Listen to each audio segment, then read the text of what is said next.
Okay, so the reason we are hosting these proactive living events is to bring the community together. We want everybody to be able to learn a little bit and have a conversation about things at the same time. So Lucy and I bring you guys in this room to learn from the experts and get to know the community a little bit better, and so you can ask questions and have conversations without like a heavy sales pitch and things like that. So we want it to be fun and engaging and conversational, so feel free to ask questions. Okay. Alrighty. So we're gonna get started with the students here in just a moment, and they'll introduce themselves to you guys. And they have a beautiful presentation prepared, so thank you so much for being here today. My name is Connie Ryan. I am the owner of Journey Care Coordinating, and I coach family members on how to help their loved ones age in place.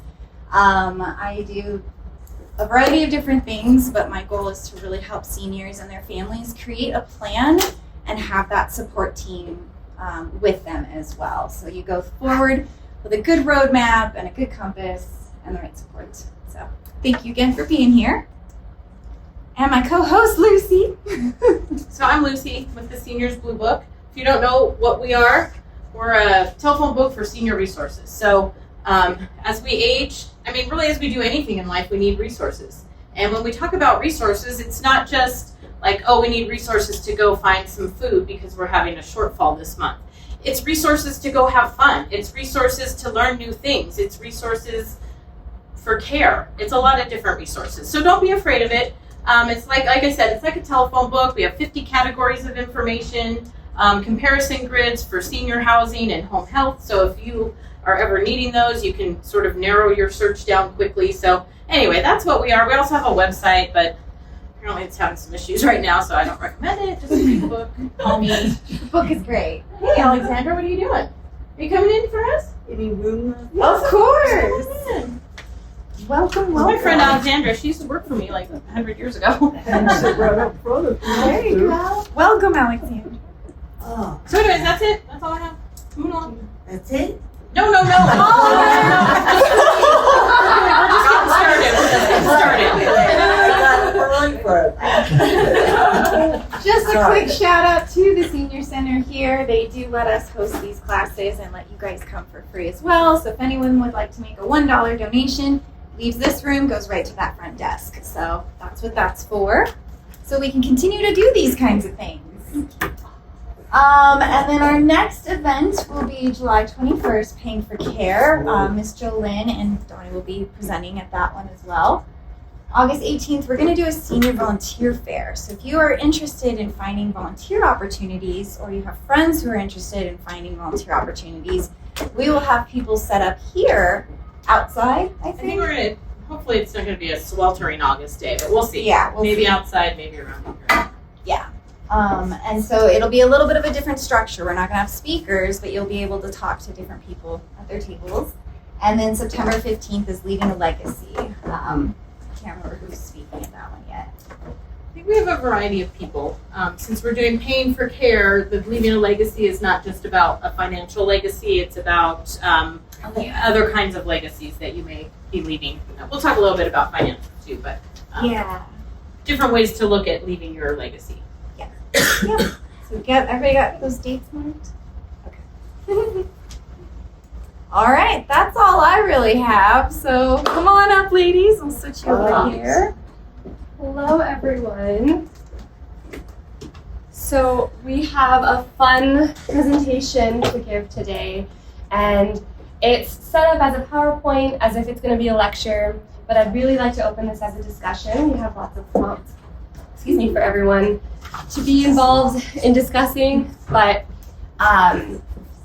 really just feel free to jump in with questions. You can raise your hand, you can shout out a question, whatever you want to do. We're here to learn with you and support you, and we are enthusiastic about curiosity here. So my name is Anna. I'm a fourth-year graduate student in the Clinical Geropsychology program at UCCS, studying for Geropsychology. Old people. Yeah.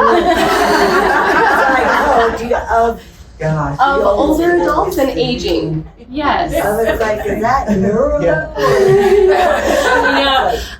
I forget that that's not a term that everybody uses, geropsychology. It's just so integral in my life.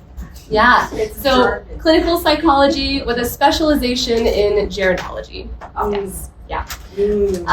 So yeah, 4th year of that, and I'm going to share with you plenty of things that I've been learning, and I'm happy to talk more as I we just go. wondered, are you ultimately, what are you going to do with that? Psychologist? Gerontologist?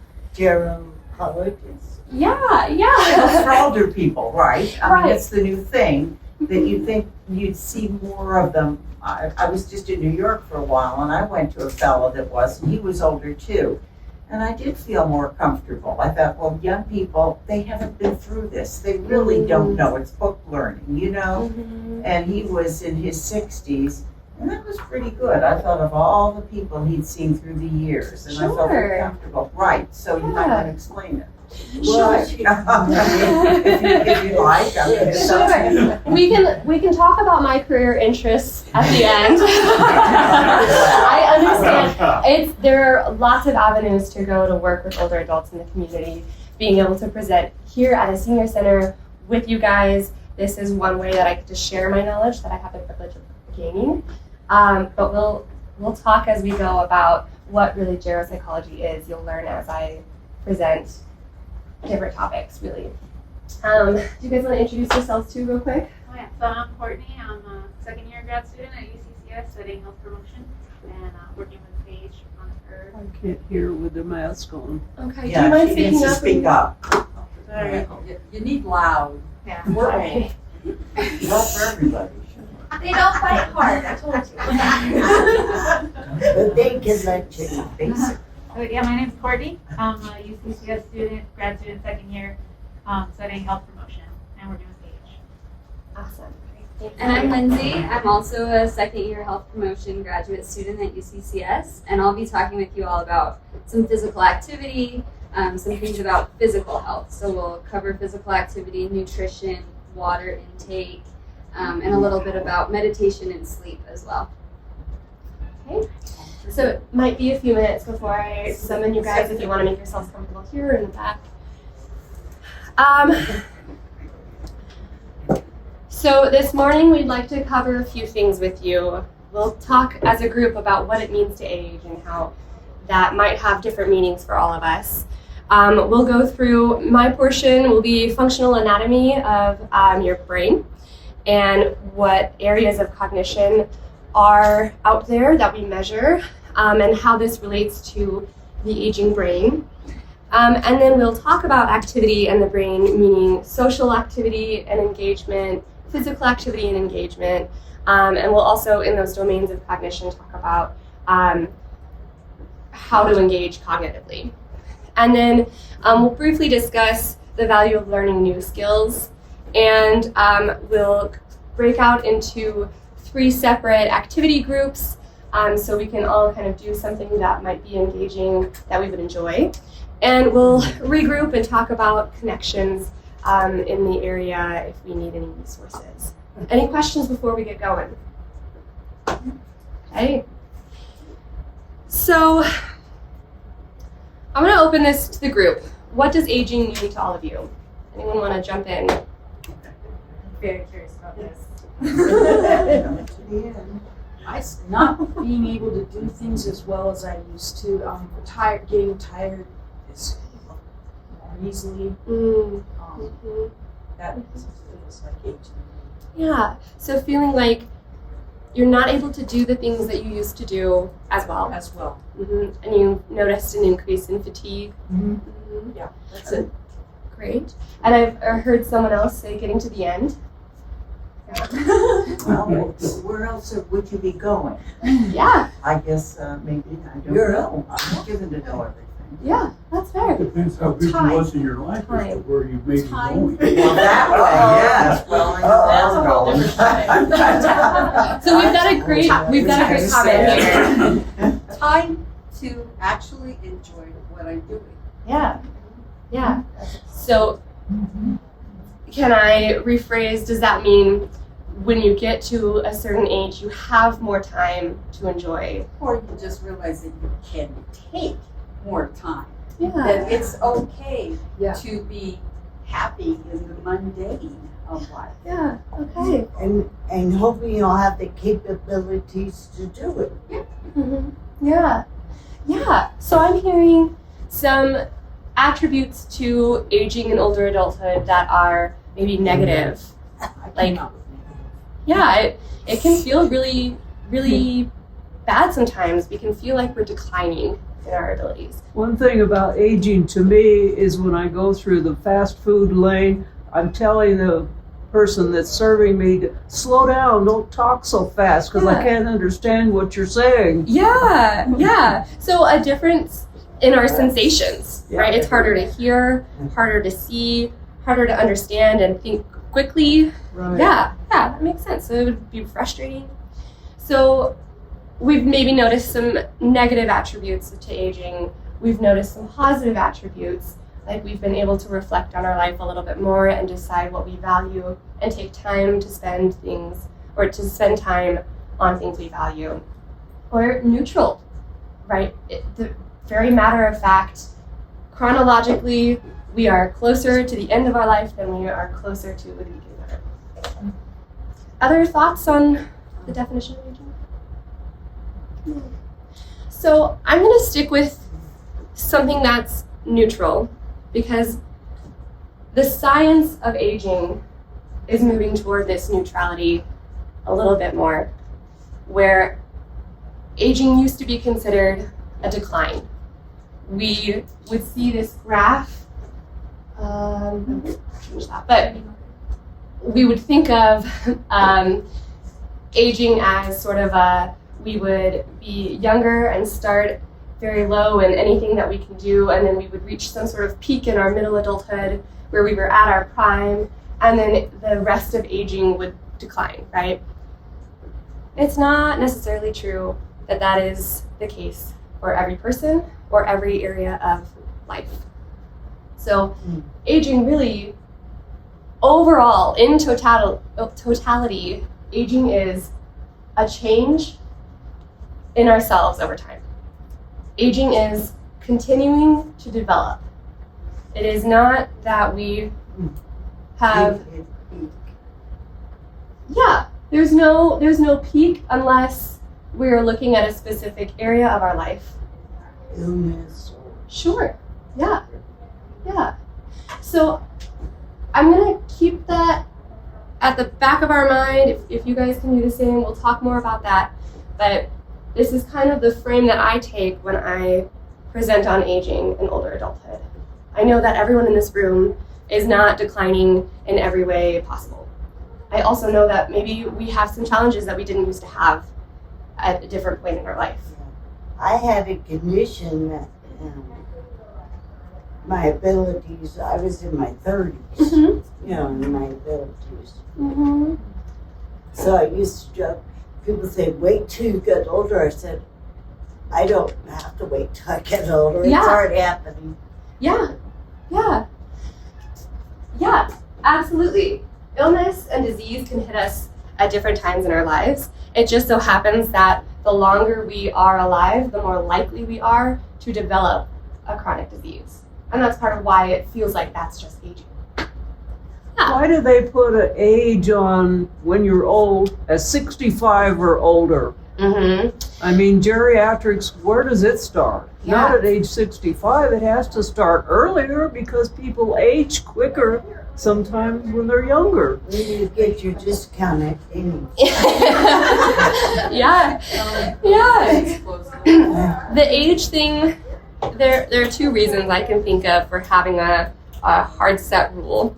Similar to turning 18, legally there are implications to being at a certain age, right? So we just have to set some sort of boundary on this is what older adulthood means, this is when you're able to receive certain benefits. And there's a little bit of flexibility in there, but pretty much hard and fast, 65 is just legally considered the transition to older adulthood.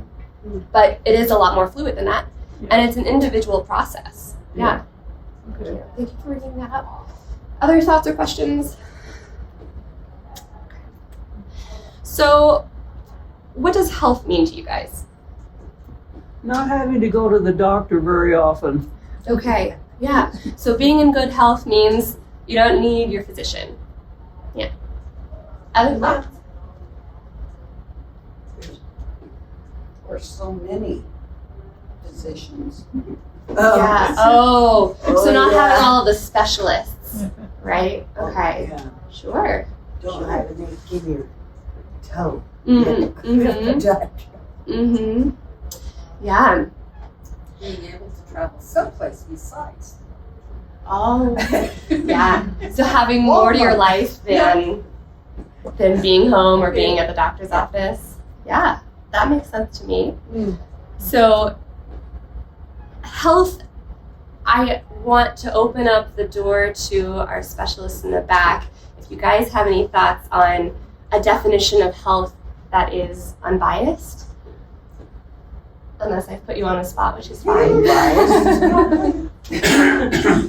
I could say something about that. I think sometimes we think health is the absence of disease or illness, right? So that's kind of what you were saying and what everybody gets talked about, not having to go to the doctor, not having to worry about X, Y, and Z. But there's so many other aspects of health and wellness, right? There's our social health or our social wellness. There's our spiritual health. There's our financial health, our environmental health. So I think those are some other things that we could think about when we think of our health as well, rather than just focusing on our physical health. Which is kind of ironic that I say that because that's what I'll be talking about today. So many other things. But I do think over, like, you know, in the olden days, when you thought of health, like, that's all you thought of. Like, health and hospital were synonymous. So, you know, to have to think about all these other, you know, financial health and emotional health and spiritual, that's a lot. Like, there's a lot of health to go around, so. Mm-hmm. What does the word, just the word health mean, like if you saw it in a dictionary? And just a word. There's probably that much. Yeah. Well, I think. Look it up. Yeah. Well, I want 2 words, so I'm asking. The World Health Organization does have an operational definition. Is it short? That's all. Kind of. I mean, it don't know. highlights health as the mental, physical, social well-being, not only the absence of disease or infirmary. So that's Just one of the what it definitions. Oh, That's hi, all. Sorry. That's one of the definitions, which is highly used, but as we get into the literature and kind of the research, there's these conversations that come up of, is it appropriate to use that definition because can health be something that's complete?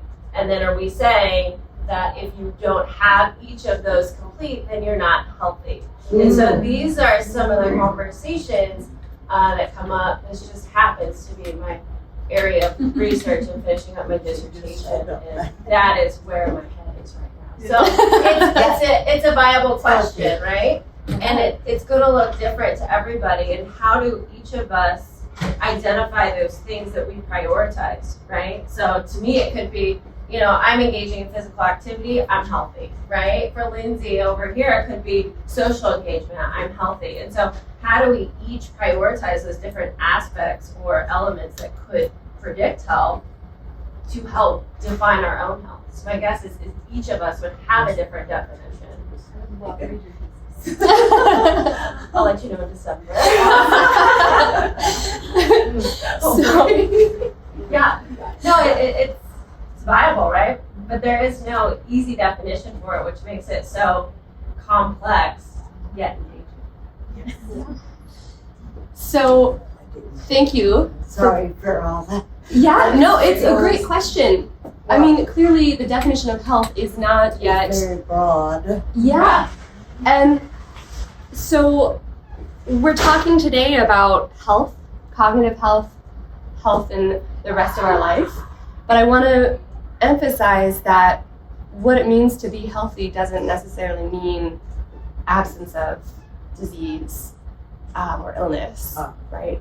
We're talking about whole being health, and we're talking about health as it overlaps in different areas. So when I talk about cognitive health, we'll talk about how other areas of health, like physical health and spiritual or mental or social health, will influence your cognitive health. That's all I'll say about that right now. Is that all great with everyone? Are we all on the same page about how unclear health is? Yeah. So, knowing that aging is about change and health is complicated, we can ask ourselves, in what way do we want to change as we continue to age? So I'll just open that question to everyone to think about on your own. Oh, I have a little extra brain there. Extra brain. Yeah, we all need a little extra brain power, right? So, like Paige mentioned, the WHO recognizes 5 areas of health, and we're gonna talk about those different areas of health, and we'll talk about some of the other domains of health that might be part of some of these broader domains. But I'll be talking with you first about cognitive health, and then I'll turn it over to Lindsay for physical health. We'll come back on social health between probably the two of us, and then we'll split up into groups. Sorry. I meant to give a warning that there's an image of a brain here that has been preserved. So I want to highlight, we have anatomy of the brain, and how many of you have seen images of brains in either form? Yeah? Okay, yeah. So we're all probably familiar with the fact that our brain is not just one big clump of goo. But It's Jello. No. It can seem like that sometimes late at night for me. But we see the brain as having different regions that can be attributed to different cognitive abilities.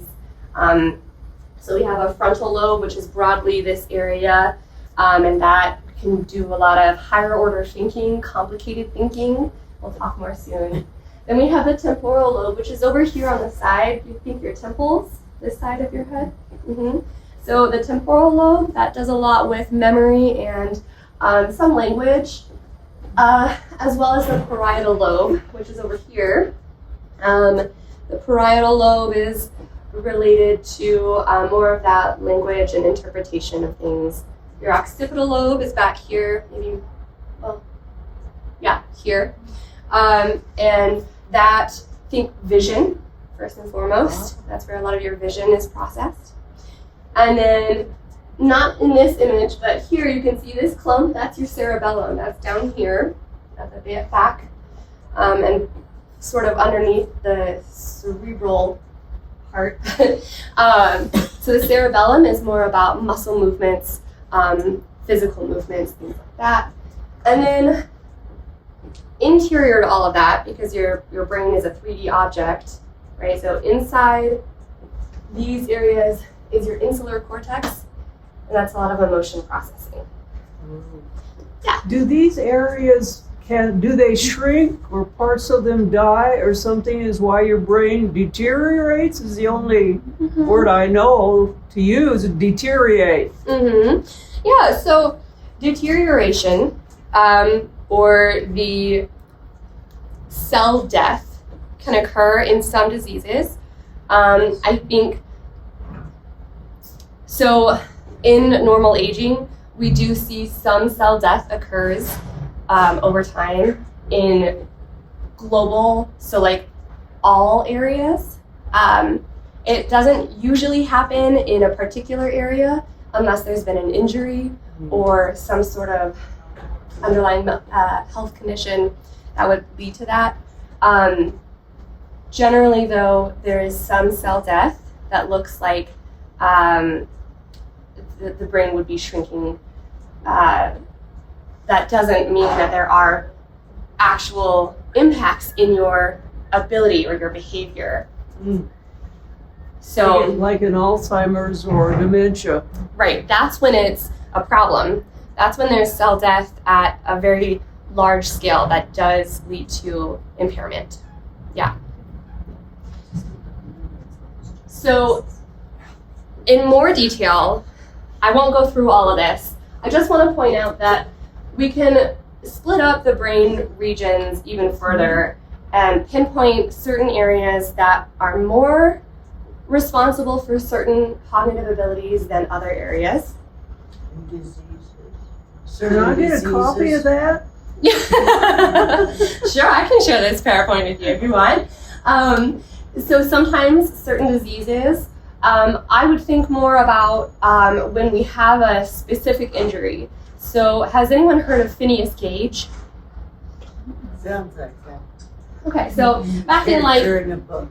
yeah, you probably read about him in some book when you were reading about brain health or something. So back in the late 19th century, this man was working on a railroad and he had an injury to his head, and so basically a pole went through part of his frontal lobe. Mm-hmm. And he had very severe changes in his personality and in his ability to regulate his emotions or stop himself from doing things, which is called inhibition. Mm-hmm. So, yeah, so we've learned from studies like that, or people like that who have had very specific injuries, what happens when that part of the brain isn't working. And that's how we can kind of determine what parts of the brains might be more responsible for certain ways of thinking. But it's, of course, more complicated than that. Think about memory. I told you earlier that your temporal lobe would be related mostly to memory, but it actually is a network that maybe starts in your temporal lobe or has a lot of action in your temporal lobe, but goes inward into your thalamus, which is like the center of your brain, and goes outward up through your parietal lobe a little bit and your insular cortex. So memory is a complicated subject because it overarches different areas of your brain. You can have impairments in some part of memory and not others because of different issues coming up in your brain in different areas. It's also interesting when you think about the way that memory might influence your behavior. So you can see how, so this side is about retrieval of a memory. And this side is about the engagement in your environment with a memory. So perhaps you're remembering how to cook an egg and you use a certain type of whisking motion in your skillet. And so you're trying to remember, okay, this is how I did this procedure. And you're using some of this muscle movement in the front of your brain that takes a lot of effort. So anyway, all this to say, memory is a complicated subject. I know a lot of us want to talk about memory or understand memory, but it's very complicated because it requires so much of our brain, and it also requires other areas of cognition. We have to learn something to be able to put it in our mind to then be able to recall it and remember it, right? So if we have issues with learning something to begin with, we may not have anything to remember later. Does that make sense? Yeah. I like the one where I find myself in I call it a stumbling closet because I put so much stuff. It's a pantry and pots and pans. So I get it in the stumbling closet and then I say, why am I here? So then I trained myself to go back to where I was before I went in there, and then I know. I retrieved the memory from going back. Yeah. So you've found a technique that works for you as a memory cue. Yeah, that's great. So something I want to point out about that example too, I think a lot of us believe that our memory is going to be the first thing to go when we age. That's not true. First of all, memory is so complicated that's it would be really wild if you suddenly didn't have any memory of anything ever. Really, most of the time what we notice is a delay or slower processing speed. So have you ever thought, oh my gosh, I've forgotten this person's name. I cannot for the life of me. I just saw their face in the grocery store and now I don't know what their name is. And then 5 minutes later, oh, there it is. I got it. We got the name, right? That's slowed processing speed. So you still had the memory. What changed from when you might have been younger is that you had a slower connection between those areas and maybe some difficulty with cues. So You just had more files to go through. you just had more. Yeah, I have read about that a little bit actually, that there's a difference in memory retrieval for older adults. There's a little bit of a different process for among, I think it was between 70 and 80 and upward, that there is a little bit of a different process in retrieving memories because there are a lot more networks and there's that slower processing speed within those networks. Smell. Yeah. So smell. The smell. I accompanied now I've lost what she was. Anyway, there was she was a therapist. Yeah. An occupational therapist, and she was going to different people in the hospital who had had different problems, and she was taking scents. Mm-hmm. And that was one of the few times anybody had gotten a response out of a specific stroke victim. Yeah. Because the scent was something that she loved.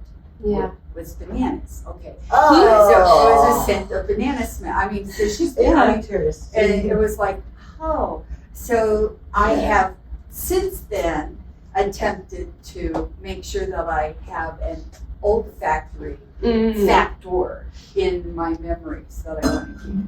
I love that. What a great strategy. Bananas. Can I share neurologically why that is so effective? Yeah. So, Neuro. yes. So it's super cool. Your smell is the only sense that pretty much goes straight to the processing center. Ah. The rest of your senses are processed up here in your thalamus. So they think about touch, right? Your touch, your nerve picks up that you've touched something. It sends a signal all the way to your spine.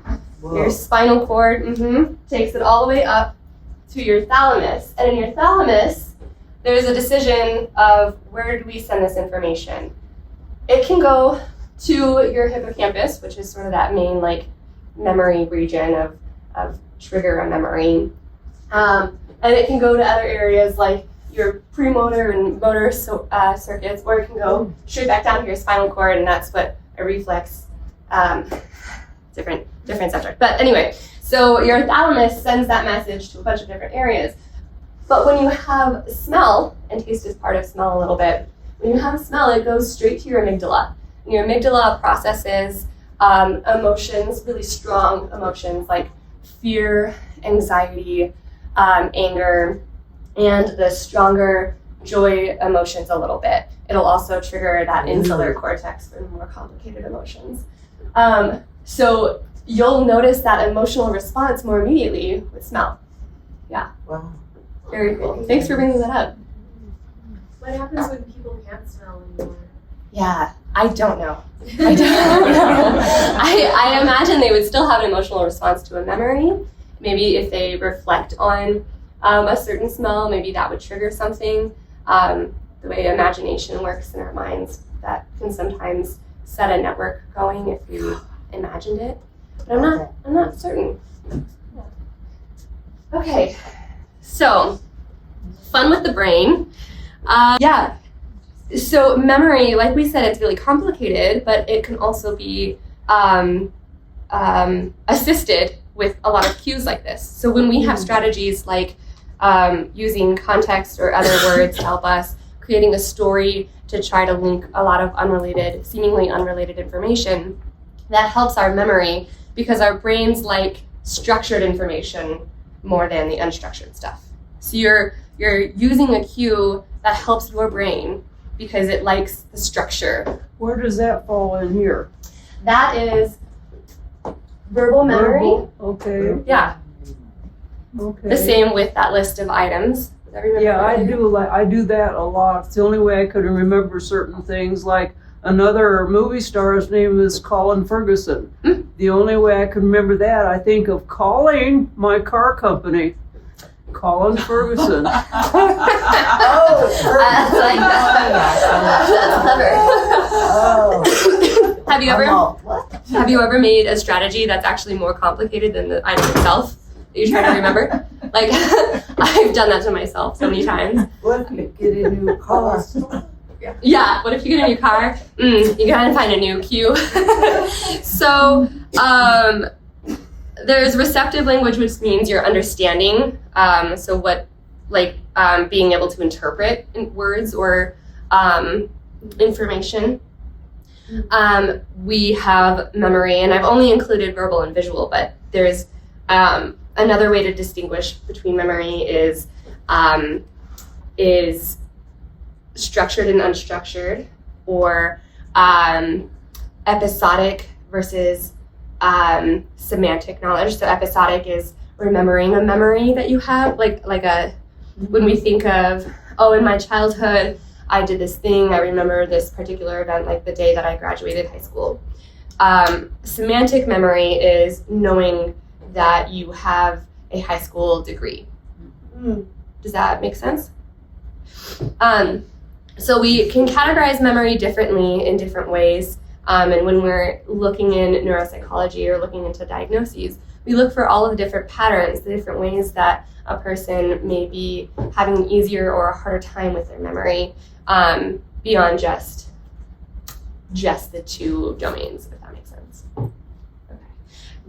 And then executive functioning. So Connie asked about set switching. Can I ask Connie, what makes you interested specifically in set switching? I haven't seen that term before. So Yeah. Mm-hmm. Is it like going back to where she started?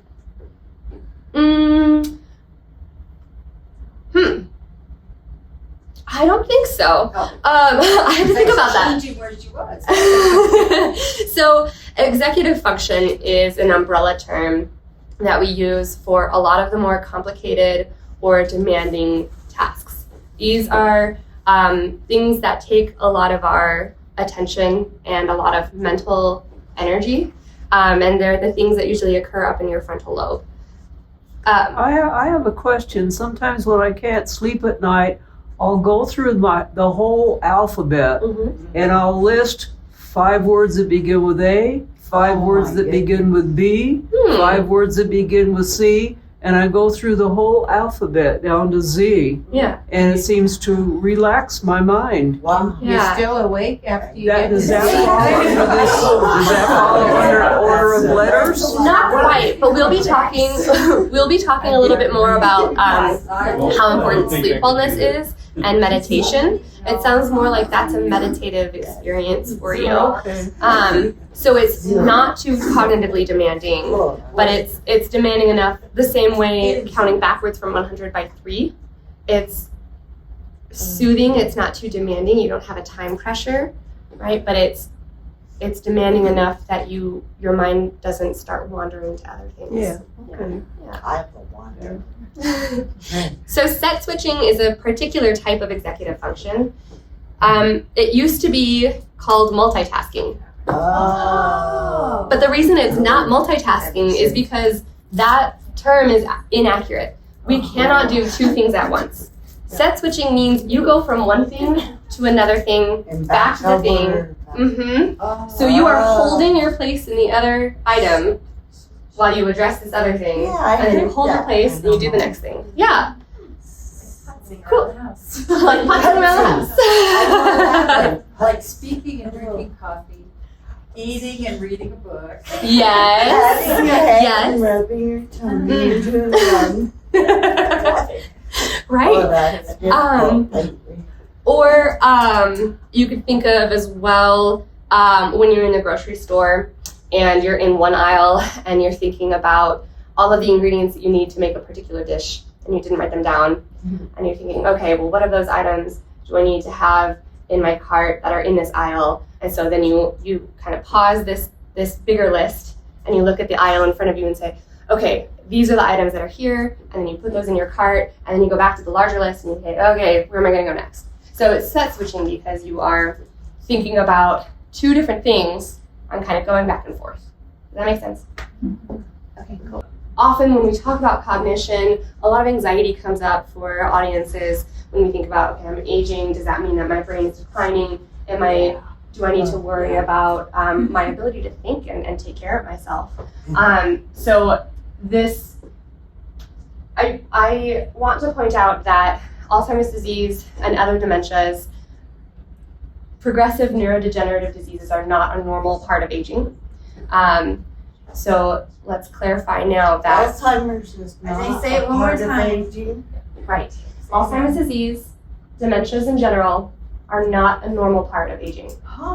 Then why do they seem to happen when you're It's age related, yes. So it's age related, meaning that as you age, you are at more risk of developing Alzheimer's disease. But it doesn't mean that everyone will develop Alzheimer's disease. Only about 15% of the population has AD, Alzheimer's disease, or another dementia. Really? Which means 85% of all older adults in the US do not have a dementia. Golly, that's high. Yeah. Not having So it's fear. So what's the difference between early cognitive disorder and what percentage have that? Because that's what most people are experiencing. Early that's not a term I'm familiar with, actually. So I'm familiar with minor neurocognitive disorder, which I use the APA diagnostic manual. So we've got considered healthy. We've got mild neurocognitive disorder, and then major neurocognitive disorder. Those aren't necessarily progressive. It depends on the etiology. But mild, I get mild and minor mixed up, but mild neurocognitive disorder means that we've noticed some changes on these types of scores, but it's not necessarily impacting your day-to-day life. Major is when there are impacts on your daily life, and you need some assistance, like with your activities of daily living. So major's 15% of adults, and then what's the minor and mild at? Because I'm working on the caregiver bill for standardizing care for our standardizing training for caregivers for Alzheimer's and dementia. That's in the legislative right now. And one of the things they keep bringing up a lot is that early cognitive, which, so if that's not even a real term, I don't know. I'm assuming that's minor because they said that's 1 in 5 adults over 60 is what the number they keep telling me. Interesting. I see their where they got their results from. So that's major and minor, because that's part of it. You're assessing a bill, and our job is to assess the ramifications of a bill that forces mandatory training. Right. And so what they were saying is that the percentage of people who have actual Alzheimer's right now that are receiving care, but the percentage of people funneling into that system as the baby boomers age is currently 1 in 5. So our number in 10 years is going to be millions instead of what it is now. And that's one of the things that they're using to push that mandatory training. A lot of people aren't diagnosed, so. Yeah, true. And a lot of people can fake it at the doctor's office pretty well. And you To don't. get So certain guys, just in the interest of time, I would like to move the presentation along and hear what you have to say. We can touch base about that because I want to follow up about that term. There are nuances, right, between, there's not a day where you go from cognitively normal to suddenly having Alzheimer's disease. It's a progressive disease, so there are fluid changes that occur. 10, 15, 20 years worth, maybe. Sure. So, if I can, how many of you have heard of Dr. Levy or this book, Breaking the Age Code? It's super cool. I'm highlighting this as a way to transition from cognitive abilities and this neuro jargon to how this actually applies to your life. So, knowing that Alzheimer's disease is not normal, and knowing that aging is about change in time, it's important to understand that we can decide how we want to age to some extent. Of course, there are limiting factors. There are life experiences. There are changes in our physical abilities. or mental or emotional or spiritual, so on. So knowing that we're each individuals who have our own lives and our own experiences and our own goals for the future. That's funny. Stupid. This is a great way to read about how you can empower yourself in aging. And I think next we're going to move to physical health, and I've got another extra brain here, which is awesome. What does that mean for you? She's tired. Yeah. I mean, the extra brain. Do you want to take it away? Yeah, sure. Great. So Okay, before here we go. before I get started, I want to see a show of hands. Who wants a little break? Maybe a bathroom break, a little movement break. How long was this supposed to go on? Other 1 more hour. 40 minutes. Oh, So maybe take a break. Mine's at Just for a 10 minute. o'clock. Tom told me that we're gonna have to wrap this So up. let's take a song Now for she's 5 getting in minutes. here. Let's take the first part of physical health that we'll talk about today. So this slide gives a couple of recommendations. Don't look at that. Somebody tell me what the recommended amount of physical activity is during your week without looking at the slide. Look I was at me gonna in the say a eyes. half hour a day, but. Okay. How much would that be a week? I think a 5 times 3, 5 Yeah, times 200 2 days a lot, right? 5 times. Okay, so the Sure. CDC recommends to do 150 minutes of moderate intensity aerobic exercise a week. So moderate intensity aerobic exercise. Does anyone know what that means? Could anyone give me an example? Walking. I'm not clear on it. Okay, Aerobic gets your heart going. it sure Yeah. does, exactly. So that's the key. Moderate intensity aerobic means you want to get your heart rate going. So it could be walking, if that's what gets your heart rate increased. It could be jogging. It could be Awesome. swimming. It could be water aerobics. It could be really anything that gets your blood pumping, your heart rate increased. So the CDC says 150 minutes a week. So how many is that a day? Well, it depends. So if you have a day where you have an hour that you could do an exercise Okay, for, just do it. Yeah. However. but what if tomorrow you only have 30 minutes? Yeah. So as long as you get 150 minutes a week on average, that's what they kind of recommend. Okay. But they also say that we want to be implementing some variety, right? We don't want to just be walking every day. We want to do some strength training. We want to increase our endurance. We want to do our strength, our balance, our flexibility. So we want to have a variety of things. So show of hands, who does some sort of strength training, implements strength training during their workouts? Anybody? Can you give me an example of what you do? Well, I do it with silver sneakers, Okay. and they lift weights, and then they have that stretchy cord that you put under your foot, and Like a pull resistance band? up and so forth. How cool. Do you enjoy it? Is it, Oh yeah, what's your experience? I like the motion to music, and I'm there. I like As long as it. they have good music. You're good to Yeah. go. Okay, very cool. This Friday they're gonna do 40s music, and I'm looking forward to that. That sounds really The fun. World War II. Westside Community Center from 9 to 10. Sounds like some good social 3 times a connection week too. they do it. Mhm. Yeah. Nice, very cool. Did I see your hand up as well with strength training? No, you're right here. Similar. So, yeah. Okay, very cool. So resistance bands can be great for strength training, lifting weights. Resistance bands can also be good for flexibility. You can use them to kind of stretch out your hamstring muscles, maybe your biceps if your arms are really tight. So those can all be great ways to increase your physical activity. So we're going to do an activity right now. Oh, the next thing about physical health is nutrition. This slide is great because it kind of represents the golden rule of nutrition, which is to eat the rainbow. So how many of you think that you eat each color of the rainbow every day? You do in the back? You eat the rainbow? I think so. Yeah? Fruits and veggies. That's And great. veggies and veggies. Veggies. That's incredible. What do you like to eat for breakfast? What's your go-to breakfast?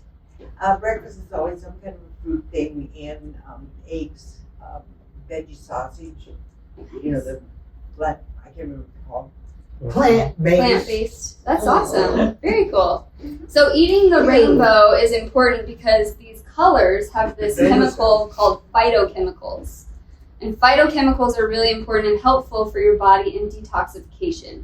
Mm. So every day, regardless of what you're doing, if you're exercising, walking around, maybe you went to Denny's, right? I hear Denny's is important. Maybe No, not. it's not important. Okay, maybe you went somewhere for fast food to eat your lunch, right? Maybe you had a gin and tonic for dinner. All of these things that we do to our bodies every day, we build up these toxins. So phytochemicals from fruits and vegetables can help us to detoxify. So we have a drink and eat no. There you go. I just thought it would be a tequila sunrise. That covers it. I see this group. You're twisting my words. And mine. Okay. Everything in moderation, of course. Healthy choices. So phytochemicals, really helpful for eating the rainbow. The other thing that increasing your fruit and vegetable intake does is it increases your fiber. Who has heard that fiber is important? Anybody?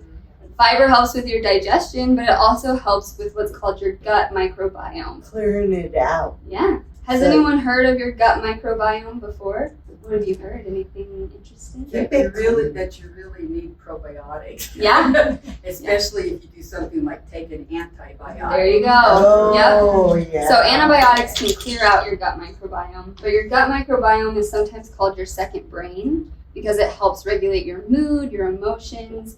It creates most of your serotonin in your body, so it can really help with things like depression. Maybe I'm not the one to speak about this. Maybe you could give me some pointers on that. But so eating the rainbow is really important.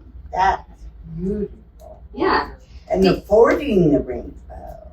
Yeah. The other thing is water. So water is really important. Hydration is important, especially in Colorado because it's so dry and we're at such a high altitude. So water is great because it can help with cognitive processes. It can make you feel better. It can also help with digestion. And one thing about when we age, our ability to tell that we're thirsty goes away. So you kind of don't get that internal signal that you're thirsty. So you have to kind of remind yourself to drink some water. Who thinks that they drink enough water? I know. You do? Yeah. Yeah, lots of fluids. That's great. It gets up to here after like one glass. Yeah, it kind of fills you up. But it's in a whole day, not, you know. Yeah, you don't drink the half gallon. Right. No, you'll let Spread it out. Spread the love. Yeah. I know. Okay, caffeinated drinks. Mm. Teas, coffees, Yeah. herbal teas. Most of them are not caffeinated. So caffeine. Tell us those count. Just tell us those. Do those count if you make it count? Well, here's the thing. Caffeine is a dehydrator. Yeah. So if your main source of water is the water you put in your coffee pot to make your coffee, it's not going to do anything for you. Tea, if it's uncaffeinated, like an herbal tea, would be good because it's a cup of water, right, with just some herbal tea in there. So it doesn't count. No Coffee doesn't. mochas. No. I heard a long time ago that if you add water, you're somebody already adds sugar dehydrated. to their herbal Yeah. tea Yeah. or drink. Unless I it's still still feel parched. adding It's not sugar, that which yeah. isn't part of the rainbow. There's no white in there. There's no white in Looking the for ways rainbow. out. It's in the middle. Yeah, but Yeah. watch out, some of those fruits have sugars that raise. The other thing that was really interesting that I think, is your name Linda? Yeah. Okay, that Linda brought up was that when she went to Silver Key yesterday and kind of felt a little bit dizzy, I'm wondering, what'd you have for breakfast before you went to Silver Key? 2 little blueberry scones. Scones Uh-oh. Coffee. and a coffee. Okay, so one thing that we want to keep in mind when we think about nutrition is protein. So having some sort of protein. Even if we're vegetarian, I'm also vegetarian, so high five to you back there. Even if we're vegetarian, we want to make sure we're getting enough protein because that's going to sustain our energy through the day. So even though you had some good blueberries, some good carbs in the scone, the protein would have kind of... I was gonna go down, they were also at the same time of this function, they were doing a pancake rodeo breakfast downtown. Yeah. And I was gonna go do that and then go to this, but I just That wasn't was hungry early. yesterday morning. I Right. wasn't hungry. Yeah. I just couldn't do it. Right. It's hard. There's Yeah. no protein in the pancakes. Right, but maybe if they had bacon or sausage or eggs, bacon. eggs are a really good source of protein. Sausage. So, yeah, so just making some decisions while we're eating and also being prepared. So maybe if you weren't hungry, you still could have gone and gotten something to go, kind of thing. Any other questions or conversations you want to have about nutrition? Okay, drink your water. Yeah. She's not got a good fast. So the next part of physical health is all about rest and recovery and relaxation. So during our days can get really stressful. Sometimes we have a lot of things we need to get done, lots of things to check off the to-do list. Maybe you go to a social event all day like Silver Key and you come home and you feel just extremely exhausted. So rest and recovery can be really important to set you up well for the next day. I like naps. Yeah, naps are great. So another way that you can kind of rest and relax is through meditation. Has anyone heard of meditation before? Yeah. Does anyone practice meditation? Courtney, do you want to say a little bit about your experience with meditation? Well, I use it every day, like every morning. I used to have the Calm app, but then I got Headspace, which it's like the same thing. And yeah, it's just guided meditation, 10 minutes. You just press play and it walks you through it. You can sit there in silence and breathe and think if you want, but it's kind of easier to use like a video. You can go on YouTube if you wanted it. Yeah, a guided meditation. That's great. So you do it every morning? Yeah. Wow. I'll try. It depends if I wake up like really early, don't have time to run out of the house. But Great. I try 10 minutes a day is really good and you have that time. That's great. Why is it so good for us?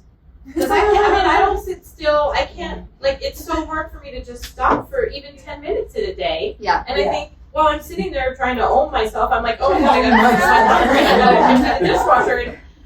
And maybe I just need to be told why it's good for me and maybe I'll try it again. Well, let's do it. Let me educate. So the one thing You about exercise, don't you? I was going to say, so the thing about meditation is it's a part of mindfulness. And mindfulness is all about being in the present moment. So not worrying about or ruminating over something that just happened in the past or having anxiety about something that's going to happen in the future. You're just being present in the moment and you're bringing your thoughts and your breath to the moment. And that can be really beneficial for your cognition. So it can help you with your thought processes, being when you're a little bit more present, you're not so clouded about, all the things going on in your brain. You can really focus in on what you're doing. So it's like deep breathing at the really long stoplights so you're not annoyed. There you go. Yeah. Take a couple deep breaths. Making sure. Yeah. Refocus your energy on the things you can control instead of the external things that you can't control. So meditation is kind of one of those mindfulness practices. Deep breathing could be something. Exercise can be another type of mindfulness if that's what gets your brain kind of in that present moment thought pattern. The other thing that I'm realizing I totally forgot to talk about, which I really wanted to talk about with exercise, is the impact of exercise on the brain. So has anyone heard of the connection between exercise and the brain before? It helps keep it young. Yeah, it does. And so research... We have a class, I haven't been to it. It's called Brain and Balance. Okay. Helps with balance, helps keeping your brain in shape and exercises. Yeah, that's great. So a lot of us know, exercise is good for me, and I know that exercise is good for me.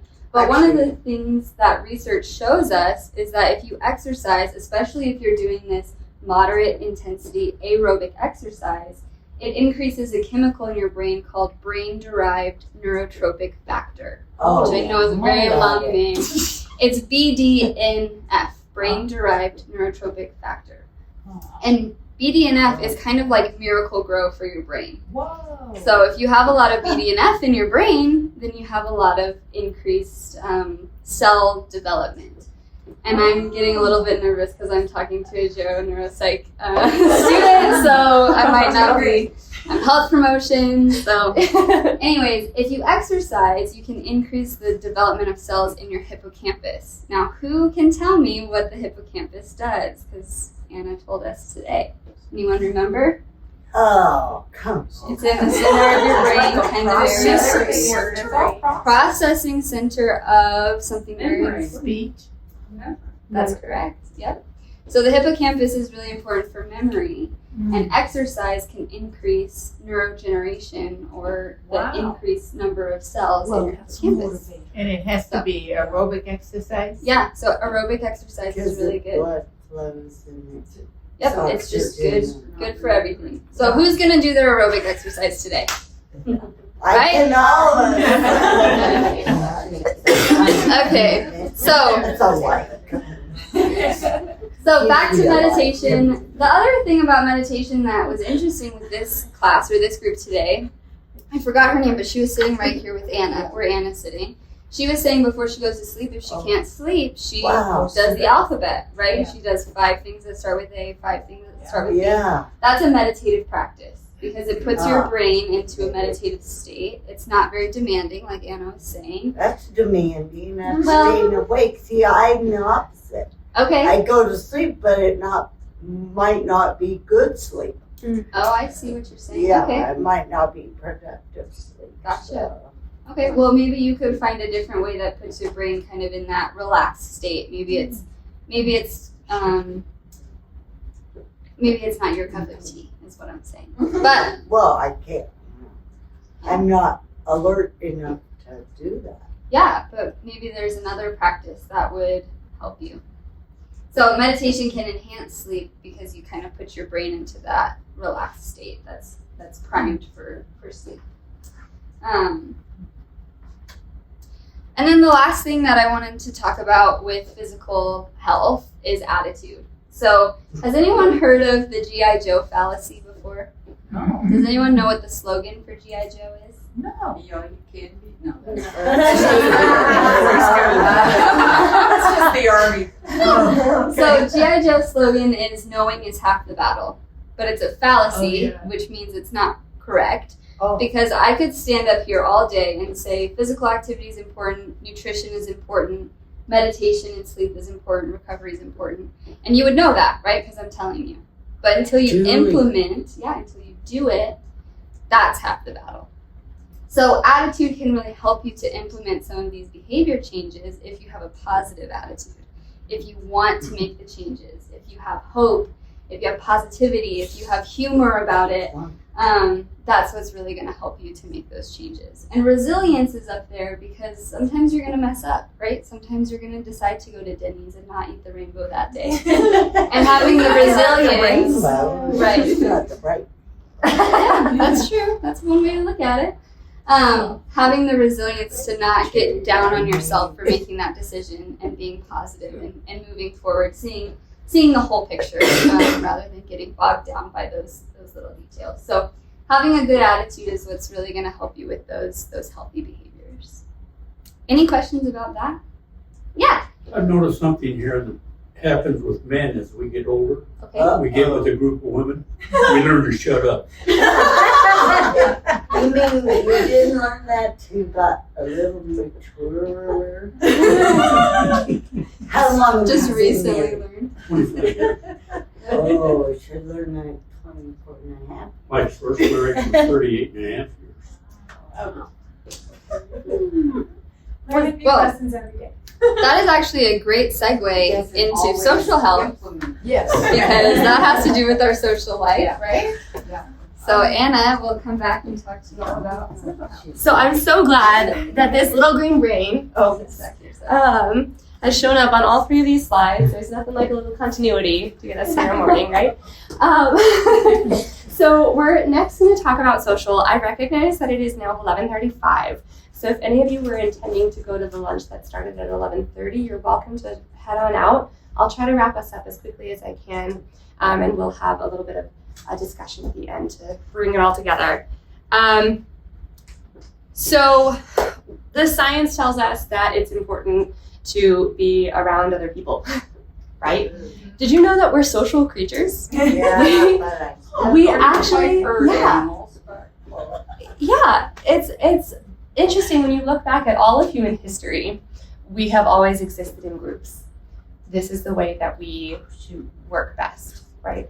And so knowing that we're social creatures, that doesn't change when we are first born to when we are at the very last moment of our life, right?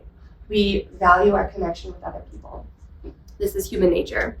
So the science tells us that it's still important to be social when we're older adults. Perhaps the ways that we're social are different. Perhaps we find that we want to impart our knowledge on others, or to others, not on.